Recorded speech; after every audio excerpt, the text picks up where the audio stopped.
Hello' friends, welcome back to my YouTube channel. মই অনুৰাগ শৰ্মা আপোনালোক সকলোকে পুনৰবাৰ স্বাগতম জনাইছোঁ মোৰ ইউটিউব চেনেলটোলৈ। আজি মই আপোনালোকৰ সন্মুখত এটা নতুন ভিডিঅ'লৈ উপস্থিত হৈছোঁ আৰু ইতিমধ্যে আপোনালোকে মোৰ থাম্বনেইলটোত দেখিছে মই কি ক'ব বিচাৰিছোঁ। চ' যিসকলে APSCৰ কম্বাইণ্ড কম্পিটিটিভ মেইন এক্সামিনেশ্যন 2024 দিছিলে তেওঁলোক সাজু হৈ থাকক। পৰীক্ষাৰ ৰিজাল্ট যিকোনো মুহূৰ্তত ডিক্লেয়াৰ কৰিব। চ' অলৰেডি গোটেইখিনি বস্তু কমপ্লিট হৈছে বুলি শুনিছোঁ। চ' আৰু APSCৰ আগতে প্ৰিভিয়াছ ৰেকৰ্ড আছে, ঠিক আছে। চ' APSCৰ যদি আপোনালোকে ৰেকৰ্ডবিলাক চায় তেতিয়াহ'লে আপোনালোকে দেখিব এনেকুৱা ধৰণৰ কিবা স্পেচিয়েল দিন যদি থাকে, কিবা যদি ফেষ্টিভেল থাকে বা কিবা যদি হলিডে থাকে তাৰ আগে আগে ৰিজাল্ট ডিক্লেয়াৰ কৰি দিয়ে। চ' সেইটো কাৰণে এতিয়া মেইনছৰ ৰিজাল্টটো এতিয়া 31 তাৰিখ 1 তাৰিখ আহি আছে। মানুহবিলাক যেতিয়া ফূৰ্তিত থাকে তেতিয়াহ'লে পটককৈ ৰিজাল্টটো ডিক্লেয়াৰ কৰি দিয়ে। যিকোনো এক্সামৰ কথাই কৈছোঁ মই।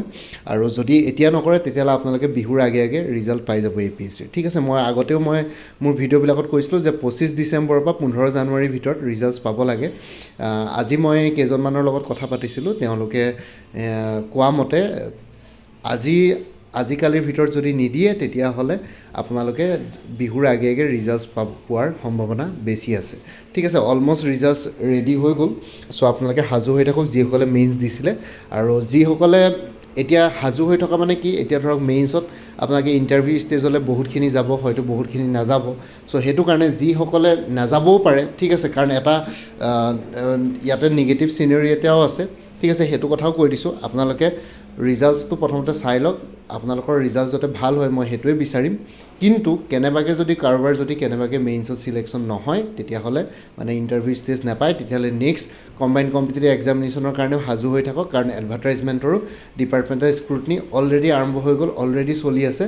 কিমান ভেকেঞ্চিছ আহিব কি কথা ইমান নাজানো, কিন্তু ভেকেঞ্চি 300 to 350 ভিতৰত থাকিব লাগে। বহুত বেছি ভেকেঞ্চি নাহে, 300 to 350 ভিতৰত মানতে থাকিব লাগে আকৌ। আৰু লগতে আপোনালোকৰ এডভাৰটাইজমেণ্ট সোনকালে ওলাই যাব। হয়তো ইলেকশ্যনৰ আগত এডভাৰটাইজমেণ্ট দি দিব পাৰে, নহয় বা ইলেকশ্যনৰ আগত যদি এডভাৰটাইজমেণ্ট নিদিয়েও ইলেকশ্যনৰ পাছত নটিফিকেশ্যন আহিলেও পৰীক্ষাটো আপোনালোকে জুন, জুলাই, আগষ্ট এই 3 মাহৰ ভিতৰত প্ৰিলিমিনাৰী এক্সামিনেশ্যন APSCয়ে কণ্ডাক্ট কৰিব, ঠিক আছে। এইবাৰ মাৰ্চ মাহত কণ্ডাক্ট নকৰে, যোৱা বছৰ যেনেকৈ জুনত হৈছিলে এইবাৰো ঠিক জুন, জুলাই, আগষ্ট এই 3 মাহৰ ভিতৰত হ'ব লাগে। কাৰণ মই 3 মাহ এইটো কাৰণে কৈছোঁ, জুনত এইটো কাৰণে কোৱা নাই কাৰণ ইলেকশ্যন আছেতো। চ' কেনেবাকৈ যদি ইলেকশ্যনৰ পাছলৈ নটিফিকেশ্যন যায়গৈ হয়তো জুনত এক্সাম কণ্ডাক্ট কৰিব নোৱাৰিবও পাৰে। লেটছ চি কি হয়। জুনত কণ্ডাক্ট কৰিব পাৰিলে ভালেই, কিন্তু জুন, জুলাই, আগষ্ট এই 3 মাহ আপোনালোকে ধৰি থওক, লগ কৰি দিয়ক। এই 3টা মাহৰ ভিতৰতে আপোনালোকৰ কম্বাইণ্ড কম্পিটিটিভ প্ৰিলিমিনাৰী এক্সামিনেশ্যন 2025 বেটছৰ কাৰণে অনুষ্ঠিত কৰিব। আৰু লগতে ভেকেঞ্চি কিমান আহিব মই ক'লোঁ 300 to 350 ভিতৰত থাকিব লাগে। এতিয়ালৈকে যিমানখিনি ইনফৰ্মেশ্যন পাইছোঁ আপডেটেড, মানে ডেভেলপিং ষ্টৰী হিচাপে। আৰু বাকী ৰিজাল্টৰ কাৰণে আপোনালোকে সাজু হৈ যাওক। ৰিজাল্ট আজিও দিব পাৰে, কাইলৈও দিব পাৰে, ঠিক আছে। কাৰণ 31 ডিচেম্বৰ 1 জানুৱাৰী আহি আছে।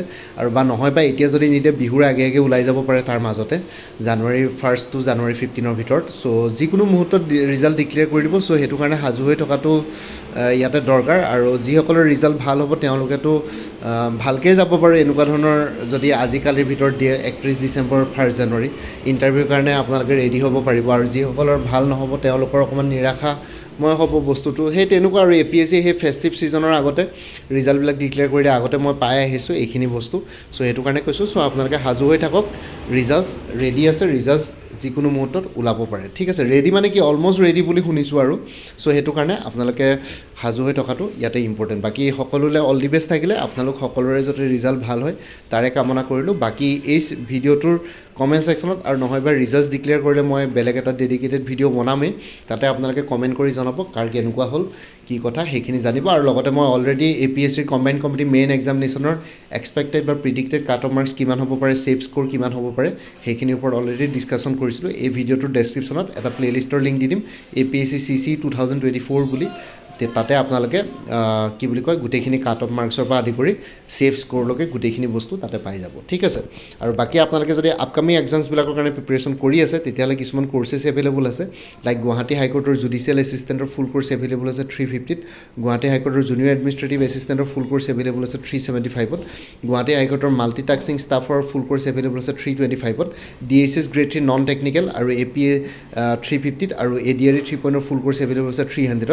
ইয়াতে দিয়া দিয়া হোৱাটছএপ নাম্বাৰটোত মেছেজ কৰি জনাব পাৰে 9706557851 আপোনালোকক কোনটো কোৰ্চ লাগে মই আপোনালোকক কোৰ্চৰ কণ্টেণ্টছখিনি শ্বেয়াৰ কৰিম লগতে পে'মেণ্টৰ লিংক দি দিম পে'মেণ্ট কৰাৰ লগে লগে গোটেই কোৰ্চ মেটেৰিয়েলছখিনি নিজৰ হোৱাটছএপত PDF ফৰ্মেটত পাই যাব ঠিক আছে কোৰ্চবিলাক PDF ফৰ্মেটত এভেইলেবল আছে আৰু লগতে MCQs ফৰ্মেট আছে আপোনালোকৰ একো প্ৰব্লেম নহয় আৰু লগতে maths aptitude নিউমেৰিকেলছবিলাক step by step explanation formula গোটেইখিনি ইনক্লুডেড আছে আসাম পুলিচৰ ছাব ইনস্পেক্টৰ আৰু কনিষ্টেবলৰ ফুল কোৰ্চ এভেইলেবল আছে 250 আৰু আসাম কম্পিটিটিভ এক্সামছ বুলি এটা কোৰ্চ আছে তাত 400 ৰুপিছত এভেইলেবল আছে সেইটোৰ জৰিয়তে আপোনালোকে ADRE Assam police DSS DME Guwahati high court বা APSC ডিপাৰ্টমেণ্টেল এক্সামছ গোটেইখিনি কভাৰ হৈ যাব উইথ ইনক্লুডিং 23খন previous year question papers with answer কিছু ইয়াতে ইনক্লুডেড কৰা আছে ঠিক আছে এইটো নম্বৰ হোৱাটছএপ কৰিব পাৰিব 9706557851 APSC CDPৰ ফুল কোৰ্চ এভেইলেবল আছে ইংলিছ আৰু জেনেৰেল নলেজৰ ওপৰত 200ত এইটো নম্বৰ হোৱাটছএপ কৰিব পাৰিব 9706557851 APSC ৰিচাৰ্চ এছিষ্টেণ্ট ফাইনেন্স বা বাজেট ডিপাৰ্টমেণ্টৰ ফুল কোৰ্চ এভেইলেবল আছে 300ত এইটো নম্বৰ হোৱাটছএপ কৰিব পাৰিব 9706557851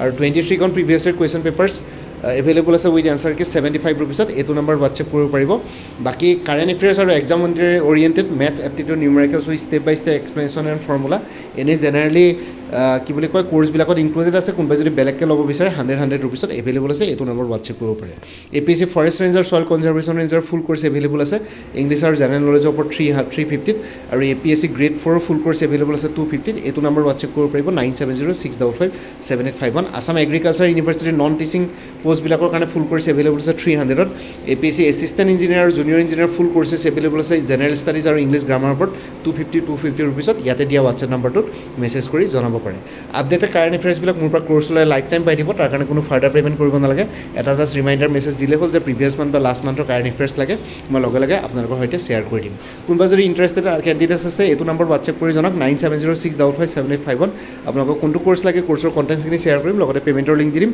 পে'মেণ্ট কৰাৰ লগে লগে গোটেই কোৰ্চটো নিজৰ হোৱাটছএপত PDF ফৰ্মেটত পাই যাব আৰু আগতে যদি কোনোবাই মোৰ পৰা কিবা কোৰ্চ লৈছিলে এবাৰ জনাই দিব তেতিয়া আগৰ মেটেৰিয়েলছখিনি বাদ দি যোনখিনি নতুন মেটেৰিয়েলছ লাগিব সেইখিনি ল'লে হ'ল তেতিয়া প্ৰাইচটো অলপ কমি যাব ইয়াতে যোনটো হোৱাটছএপ নাম্বাৰ দি আছে সেইটো অনুগ্ৰহ কৰি কল নকৰিব এইটো জাষ্ট হোৱাটছএপ মেছেজৰ কাৰণে এভেইলেবল কলৰ কাৰণে এভেইলেবল নহয় বাকী ভিডিঅ' ডেছক্ৰিপশ্যনৰ কমেণ্ট ছেকশ্যন চেক কৰক তাতে কোৰ্চখিনিৰ কথা আৰু উল্লেখ কৰি দিয়া আছে লগতে মোৰ আৰু এটা চেনেল আছে অসম IQ বুলি সেই চেনেলটোৰ লিংকটো ভিডিঅ' ডেছক্ৰিপশ্যনত দিয়া আছে আপোনালোকে সেইটো চেনেলো ছাবস্ক্ৰাইব কৰি ল'ব পাৰিব চ' ভৱিষ্যতলৈ এনেকুৱা ধৰণৰ কম্পিটিটিভ এক্সামছবিলাক দিয়াৰ ক্ষেত্ৰত আৰু অলপ এক্সট্ৰা গাইডেঞ্চ পাই যায় বাকী APSC CC 2024 বুলি এটা প্লেলিষ্ট ক্ৰিয়েট কৰি থোৱা আছে সেই প্লেলিষ্টত গ'লে এই পৰীক্ষাটোৰ লগত জড়িত সকলো ধৰণৰ ভিডিঅ'জ পাই যাব cut off marks CF score গোটেইখিনিৰ ওপৰত আছে ভিডিঅ' বনাই থোৱা আপোনালোকে চাব পাৰে বাকী মোৰ ভিডিঅ'জবোৰ চাই যদি ভাল পায় মোৰ চেনেলটো ছাবস্ক্ৰাইব কৰি ল'ব আৰু লগতে আপোনালোকৰ যিমানখিনি ফেমিলি ফ্ৰেণ্ডছ ৰিলেটিভছ আৰু চিনাকি এক্সপিৰিয়েঞ্চ আছে তেওঁলোকৰ লগত মোৰ চেনেলটো শ্বেয়াৰ কৰিব লগতে কমেণ্ট ছেকশ্যনত জনাব কিবা যদি কুৱেশ্যন থাকে ডাউট থাকে মই নিশ্চয় আপোনালোকৰ কুৱেশ্যনছ আৰু ডাউটছবিলাকৰ ৰিপ্লাই দিবলৈ চেষ্টা কৰিম বাকী আজিৰ ভিডিঅ'টো ইমানতে সমাপ্ত কৰি আপোনালোক সকলোৰে পৰা বিদায় ল'লোঁ কাইলৈ পুনৰ এটা নতুন ভিডিঅ' লৈ আপোনালোকৰ সন্মুখত উপস্থিত হ'ম তেতিয়ালৈকে ভালকৈ প্ৰিপেৰেশ্যন কৰি থাকক